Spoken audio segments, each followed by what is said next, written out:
Okay, so I've already selected the video, and before you click on next or before you posting it, you can just click on the settings in here on the right panel, and here you can set the post visibility in the settings. So here, if you want to only just your friends can see the post, you can just select friends here that can view the post.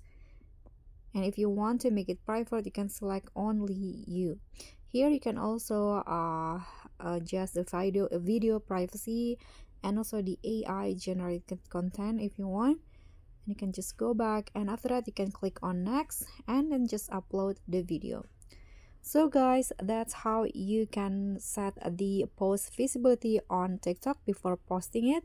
Thank you so much for watching. Don't forget to like, comment, subscribe, and also click on the thanks button. I'll see you all on the next tutorial. Bye!